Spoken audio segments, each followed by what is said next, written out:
কবরের প্রশ্নের উত্তর দিতে হবে, চিল্লায় বলেন ঠিক কিনা? কবরে প্রথম প্রশ্ন করা হবে, মার রব্বুক, তোমার রবের নাম কি? আমাদের রব কে? ওমা দীনুক, তোমার ধর্মের নাম কি? আমাদের ধর্মের নাম কি? বিশ্বনবীর চেহারা দেখিয়ে বলা হবে, এই লোকটাকে তুমি চিনো কিনা? চিনি না আমরা? চাঁদের চেয়ে সুন্দর তুমি, নবী আমার কমলিহি ওয়ালা, দু জাহানের বাদশা তুমি, প্যারা নবী সাল্লাল্লাহু আলা, দু জাহানের বাদশা তুমি, প্যারা নবী সাল্লাল্লাহু আলা, চাঁদের চেয়ে সুন্দর তুমি, নবী আমার কমলিহি ওয়ালা। সুবহানাল্লাহ পড়ে। আমাদেরকে জিজ্ঞেস করা হবে, রব কে? বলবো আল্লাহ। ধর্ম কি? বলবো ইসলাম। এই লোকটারে চিনো নাকি? আমরা বলবো চিনি, আমাদের প্রাণের নবী মুহাম্মদ সাল্লাল্লাহু। তিনটা প্রশ্নের উত্তর করতে পারলে এডিশনাল আর একটা প্রশ্ন, ওমা ইলমুক। এই তিনটা প্রশ্নের উত্তর জানলা কেমনে? নকল করছো নাকি?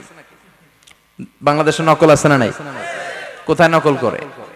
হ্যাঁ, কিছু লিজেন্ড আছে দেখি, একেবারে জামার ভিতরে নকল, টুপির ভিতরে নকল, স্কেলের ভিতরে নকল, মৌজার ভিতরে নকল, আছে না নাই? কথা বলেন। ফেরেশতারা বলবে, তুমি তিনটা প্রশ্নের উত্তর করলে কি করে? আপনাকে বলতে হবে, আমি কোরআন থেকে শিখেছি, আমি হাদিস থেকে জেনেছি। চিল্লায় বলেন ঠিক কিনা? তখন ফেরেশতারা বলবে, আহলান ওয়া সাহলান, মারহাবান, কংগ্রাচুলেশন, তুমি উত্তর করতে পেরেছো।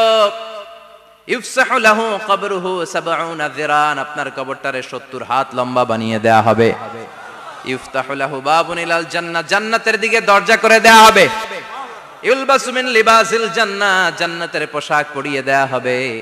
আর বলা হবে, নাম কানাউমিল আরুস, বাসর রাতে কনেকে নিয়ে বর যেমনি শান্তির ঘুম, আরামের ঘুম দেয়, তুমিও ঘুম দাও, ঘুমাও।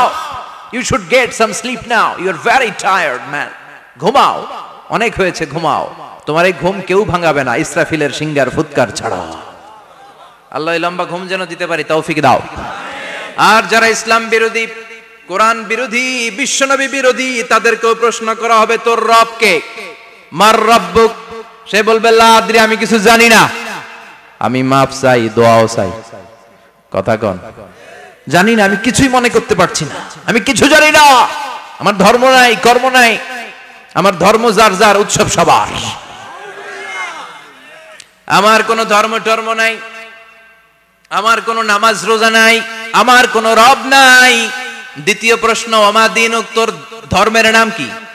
সে বলবে, ধর্ম কি? আমি জানি না, আমি ধর্মরে গালি দিতাম, আমি দুনিয়া ইসলাম রে বাস দিতাম, আমি আলেম ওলামাদের বিরোধিতা করতাম, আর শাহবাগের মঞ্চে উঠে ভাষণ দিতাম।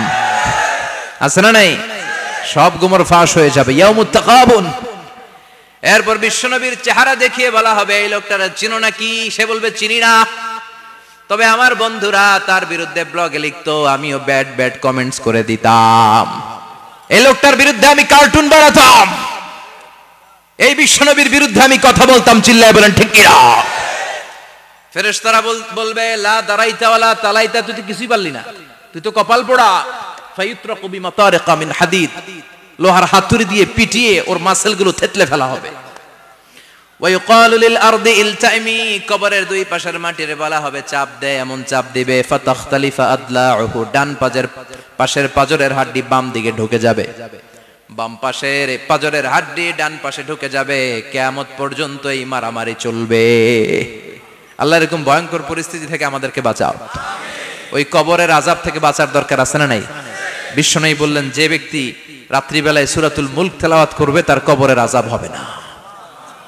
ইন্না হাযিহি সূরাতুন আযীমা মানিআতুন মিন আযাবিল কবর, এই সূরাটা এমন সূরা, সাধারণ কোন সূরা না। এই সূরাতুল মুলক যে রাত্রিবেলায় তেলাওয়াত করবে, তার কবরের আযাব থেকে তারে বাঁচিয়ে দিবে কে?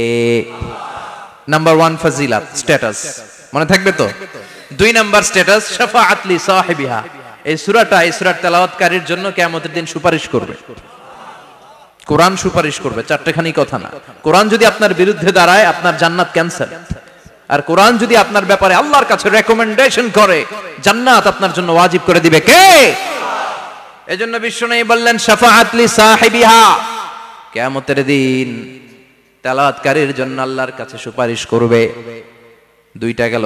3 নাম্বার বিশ্বনবী বললেন খাসামাত আন সাহিবিহা, এই সূরাটা কিয়ামতের দিন এই সূরার তেলাওয়াতকারীর পক্ষ নিয়ে আল্লাহর সাথে ঝগড়া করা শুরু করে দিবে, আল্লাহর সাথে ডিবেট করবে, ঝগড়া করবে, যতক্ষণ না হাত্তা আদখালাহু